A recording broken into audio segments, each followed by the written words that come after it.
নবীজি কোন সাধনে পাইব তোমার মন, কোন সাধনে পাইব তোমার মন গো নবীজি, কোন সাধনে পাইব তোমার মন। যারা আল্লাহর ওলি সাধনা করতে বন জঙ্গলে কত পাহাড় পর্বত পর্যন্ত তারা গেছে, তাকে পাওয়ার জন্য, আল্লাহ রাসূলকে পাওয়ার জন্য।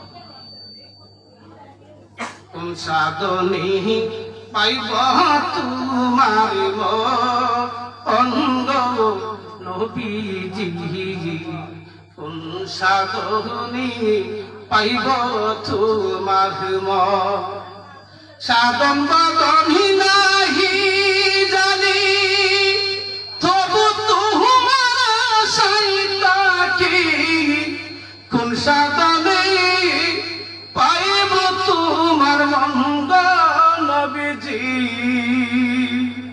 কোন সাধনে পাইব তোমার মন, কোন সাধনে পাইব তোমার মন গো নবীজি, কোন সাধনে পাইব তোমার মন। সাধন করলেন হরজতালি নামাজে নাই তাহালি পালি, পাইলেন আমার নবীজির সাধন,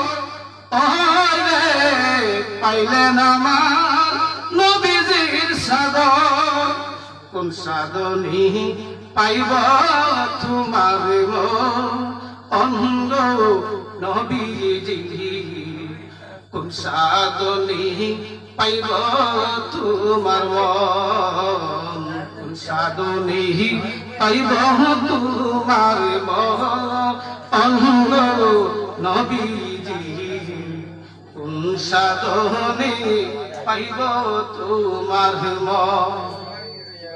সাধন করলেন ওয়াসিকরণী দান্দনে শহীদ করলেন তিনি, পাইলেন আমার নবীজির জুবা।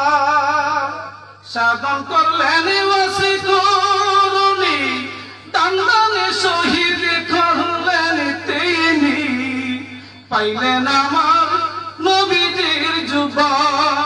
কোন সাধনে পাইব তোমার মন গো নবীজি, কোন সাধনে পাইব তোমার মন। আল্লাহর ওলিরা আসলে সাধনার মধ্যে মুগ্ধ, তারা দুনিয়ার পাগল না, ধন সম্পদের পাগল না, তারা ওলি আল্লাহ আল্লাহ রাসূলের পাগল ছিল। তাই তারা দেন ধারণা করে বসে বসে জঙ্গলে পাহাড় পর্বতে আমার নবীজিকে, আমার নবীজি যে আমাদেরকে কতটুকু ভালোবাসে যদি সেদিকে একটু আলোচনার মোড় ঘুরিয়ে দিই তাহলে রাত শেষ হয়ে যাবে। আমি সাধারণ মানুষ গুনাহগার, আপনাদের সামনে দোয়া নিতে হাজির হয়েছি, বেয়াদবি মাফ করবেন। আমার মতন মানুষ আপনাদেরকে আল্লাহর হাদিস কোরআন দ্বারা যে কোনো কিছু বলতে পারবো, আপনাদেরকে সান্ত্বনা দিব, শিখতে হবে। আল্লাহ পাক রব্বুল আলামিন দয়া যদি থাকে তাহলে দুই একটা কথা আপনাদেরকে বলবো। আমার নবীজি যে আমাদেরকে কতটুকু ভালোবেসেছেন, আমার নবীজি জীবনের শেষ সময়টুকু আমাদেরকে জীবনের শেষ সময় পর্যন্ত ভালোবেসে গেছে। আজরাইল যখন আমার নবীর ঘরের দরজায় হাজির হইল, আজরাইলকে আমার নবীর দরজায় যখন হযরতে মা ফাতেমা রাদিয়াল্লাহু আনহা যখন দেখতে পাইলেন, আমার নবীজি কান মোবারকের মধ্যে গিয়া বললেন, বাবা গো, ও আমার প্রাণের আব্বা, এমন বিকট চেহারা দুনিয়ায় মক্কাবাসীর মধ্যে আমি তো আর কোনোদিন দেখতে পারি না। ও বাবা, এমন বিকট চেহারা আমি দেখে আমার কলিজা তরতর করে কাঁপে গো বাবা। আমার নবীজি ডাকটা বলে মা গো ও আমার মা, তুমি কি তারে চিনতে পারো না? বলে না বাবা, আমি তো এমন বিপদ চেহারা আমার জীবনে কোনোদিন দেখিও না, এমন কোন সাহাবীও নাই আমি দেখি নাই যে আপনার সাহাবী দেখতে যে এমন বিপদ চেহারা। বাবা আমার কলিজাটা দরদর করতেছে, কলিজার বুকটা একেবারে শুকিয়ে যাচ্ছে। আমার নবীজি মা ফাতেমা কলিজার টুকরা খেয়ে ডাকটা বলে মা গো তুমি তারে চিনো না, তিনি যে বাবার কাছ থেকে মেয়েকে নিয়ে যা, তিনি সেই ব্যক্তি বাবার কাছ থেকে মেয়েকে নিয়ে যায়, মেয়ের কাছ থেকে বাবাকে নিয়ে যায়, মার কাছ থেকে সন্তান নিয়ে যায়, জনমের এতিম করে দিয়ে যায়। মা গো তুমি চিনলা না তাকে? তিনি আজরাইল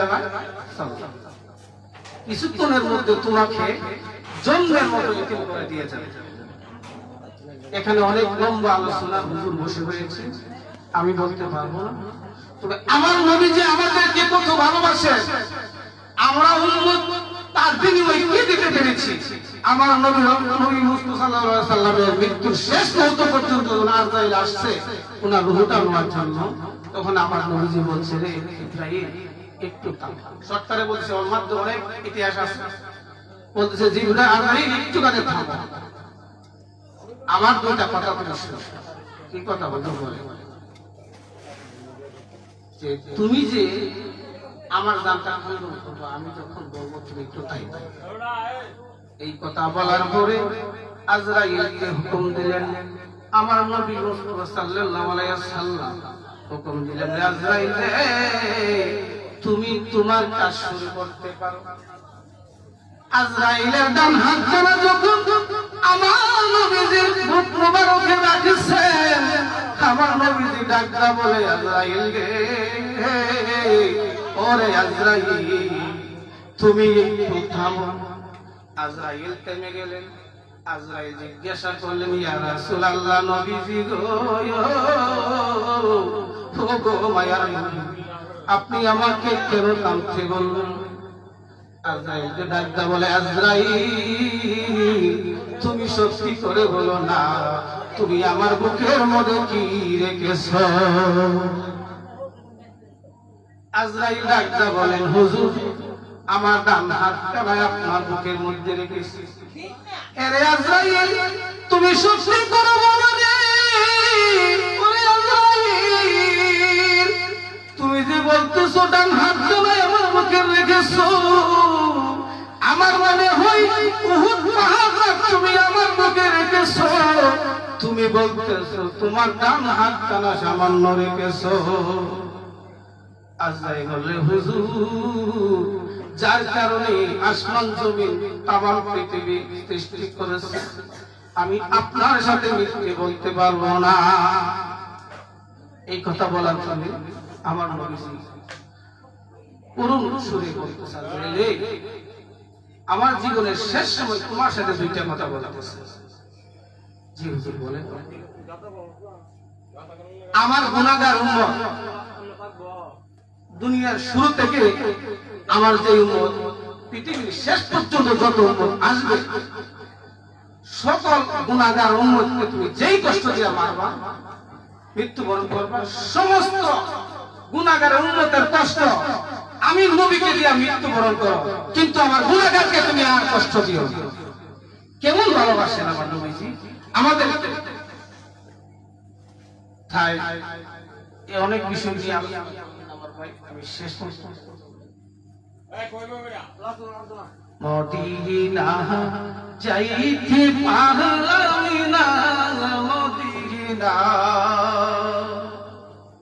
দেখতে পারলাম না, বলে মদিনা যাইতে পারলাম না, মদিনা দেখতে পারলাম না, মদিনার প্রিয় মাঝি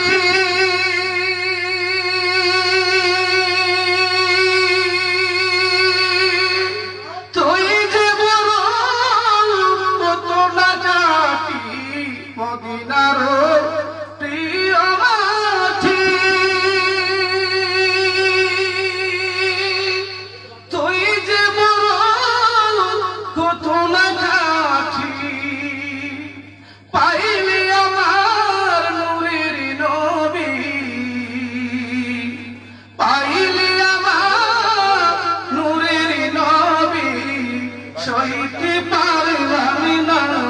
মদিনা যাইতে পারলাম না মদিনা দেখিতে পারলাম না মদিনা যাইতে পারলাম না মদিনার সবুজ পাখি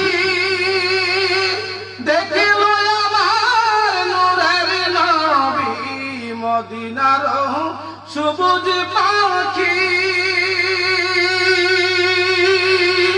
দেখিল আমার নূরের নবী দেখিনি আমি নূরের নবী দেখিনি আমি নূরের নবী সইতে পারলাম না মদিনা যাইতে পারলাম না মদিনা দেখতে পারলাম না মদিনা সইতে পারলাম না হস করিতে গেল গুজারা নবীজির রওজা দেখিল তারা হস করিতে গেল গুজারা নবীজির রওজা দেখিল তারা গরিব আমার নাই গোটাকা